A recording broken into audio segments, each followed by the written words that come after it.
dengan penuh kasih sayang. Karena Nabi Muhammad SAW diutus Allah ke dunia ini tidak lain dan tidak bukan adalah sebagai rahmat bagi semesta alam tanpa terkecuali satu makhluk pun. Dalam salah satu ayat Al-Quran, Allah juga menegaskan bahwa dalam diri Nabi Muhammad SAW terdapat suri teladan yang baik, uswah hasanah. Karena itu, setiap muslim harus mengetahui kisah hidup Nabi Muhammad SAW agar bisa meneladaninya dengan baik dan benar. Yang pertama, kita akan mengisahkan tentang kelahiran Nabi Muhammad SAW. Ada banyak pendapat dan riwayat terkait dengan hari kelahiran Nabi Muhammad SAW. Namun, menurut riwayat yang paling masyhur, Nabi Muhammad SAW lahir pada tahun gajah, yaitu tahun di mana Raja Abrahah dari Yaman dan pasukan bergajahnya menyerang Ka'bah. Persisnya tanggal 12 Rabiul Awal ataupun bertepatan dengan 29 Agustus 548 Masehi di Mekah. Pendapat ini didasarkan pada sebuah riwayat Imam Ibnu Ishaq dari Sayyidina Ibnu Abbas. Rasulullah dilahirkan di hari Senin tanggal 12 di malam yang tenang pada bulan Rabiul Awal tahun gajah. Diriwayatkan bahwa banyak kejadian ajaib dan luar biasa yang terjadi, baik pada saat-saat sebelum dan saat-saat setelah Nabi Muhammad SAW lahir.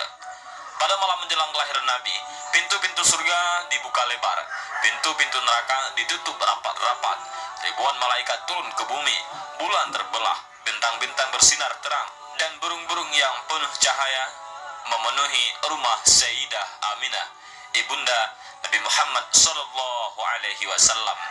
Sementara sesaat setelah Nabi Muhammad SAW lahir, jin tidak bisa lagi mengintip berita langit.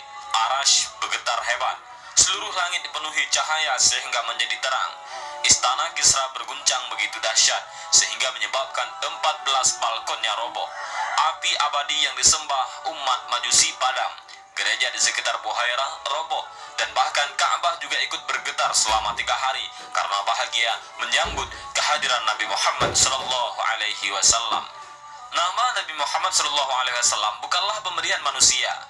Beliau adalah nama yang disampaikan Allah kepada ibundanya Sayyidah Aminah dan kakeknya Abdul Muttalib melalui malaikat dan isyarat mimpi. Dalam satu riwayat seperti tercantum dalam As-Sirah An-Nabawiyah karya Ibnu Hisham, Sayyidah Aminah didatangi malaikat ketika sedang mengandung. Kepada Sayyidah Aminah, malaikat tersebut menginformasikan bahwa anaknya yang berada dalam kandungan itu adalah pemimpin umat dan meminta agar menamainya Muhammad. Begitu juga dengan sang kakek Abdul Muttalib. Beliau mendapatkan inspirasi nama Muhammad dari mimpinya. Jadi, pada saat cucunya lahir, Abdul Muttalib membawanya ke dalam Ka'bah dan bertawaf. Setelah itu, beliau keluar dan melewati kerumunan massa. Mereka kemudian bertanya kepada Abdul Muttalib perihal nama cucunya itu. Maka dijawablah kalau nama cucunya adalah Muhammad. Orang-orang kembali bertanya mengapa dinamakan Muhammad. Sebuah nama yang terdengar asing di telinga masyarakat Arab pada saat itu. Karena tidak seorang pun dari nenek moyang dan bangsa Arab yang sebelumnya menggunakan nama itu. Sesungguhnya, aku sangat ingin semua penduduk bumi memujinya, jawab Abdul Muttalib. Secara bahasa, Muhammad berarti yang dipuji ataupun yang terpuji. Nabi Muhammad SAW adalah yatim piatu sejak kecil.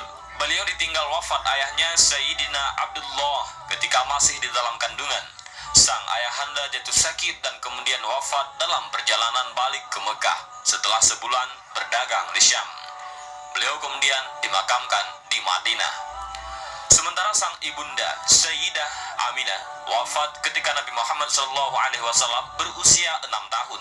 Nabi Muhammad SAW hidup bersama sang ibunda selama 3 tahun, atau hingga beliau berusia 6 tahun. Saat usia 1 hingga 2 tahun, beliau hidup bersama dengan sang ibu susuannya, Sayyidah Halimah As-Sa'diyah di kampung Bani Sa'ad. Waktu itu, keluarga Arab kota memiliki kebiasaan untuk menitipkan anak mereka yang baru lahir kepada perempuan desa ataupun gurun untuk disusui. Hal itu dilakukan agar anak mereka terhindar dari penyakit yang ada di wilayah perkotaan, agar anaknya memiliki tubuh yang sehat, dan agar anak-anak mereka fasih dalam berbahasa Arab. Begitupun dengan Sayyidah Aminah. Beliau menitipkan anaknya Nabi Muhammad SAW kepada Halimah As-Sa'diyah beberapa saat setelah melahirkannya. Dengan demikian, Nabi Muhammad SAW menghabiskan masa anak-anaknya, yaitu masa balita, di kampung Bani Sa'ad. Kehadiran Nabi Muhammad SAW membawa keberkahan tersendiri bagi Halimah dan keluarganya. Setelah ada Nabi Muhammad SAW, kehidupan Halimah dan keluarganya menjadi lebih sejahtera karena hewan ternaknya menjadi gemuk-gemuk dan beranak banyak. Pada usia 6 tahun, Nabi Muhammad SAW kembali hidup dan tinggal bersama sang ibunda. Namun tidak berselang lama, beliau ditinggal wafat sang ibunda. Nabi Muhammad SAW kemudian diasuh oleh kakeknya Abdul Muthalib. Tidak lama kemudian, kakeknya wafat dan Nabi diasuh oleh pamannya Abu Talib. Pada saat itu, usia beliau 8 tahun. Nabi Muhammad SAW mulai bekerja mengembala kambing milik orang kaya Mekah. Setidaknya, ada 3 alasan mengapa Nabi Muhammad kecil akhirnya memutuskan untuk bekerja mengembala kambing. Yang pertama, membantu meringankan beban ekonomi Abu Talib. Yang kedua, mengembala kambing tidak butuh modal. Yang ketiga, Nabi Muhammad SAW senang berada di padang yang luas karena di sana beliau bebas merenungkan segala sesuatu secara mendalam tanpa ada yang mengganggunya. Beliau menjadi pengembala kambing kurang lebih selama 4 tahun. Pada saat usia 12 tahun, beliau diajak Abu Talib untuk ikut dalam kafilah dagang ke Syam. Sejak saat itu, beliau semakin menekuni dunia perdagangan. Hingga suatu ketika, seorang saudagar kaya Mekah, yaitu Sayyidah Khadijah, membuka lowongan kerja bagi siapa saja untuk menjajakan barang dagangannya.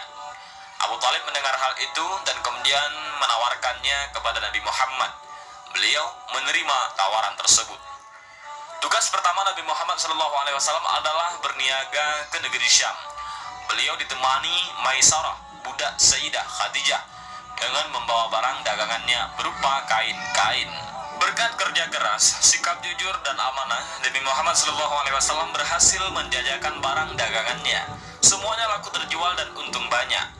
Setelah mendengarkan cerita dari Maisarah, Sayyidah Khadijah terkesima dengan sikap dan perangai Nabi Muhammad SAW dalam mendagangkan barangnya. Dalam beberapa buku disebutkan bahwa Nabi Muhammad SAW sudah menjadi pemimpin kafilah dagang ke luar negeri pada saat usianya baru 17 tahun.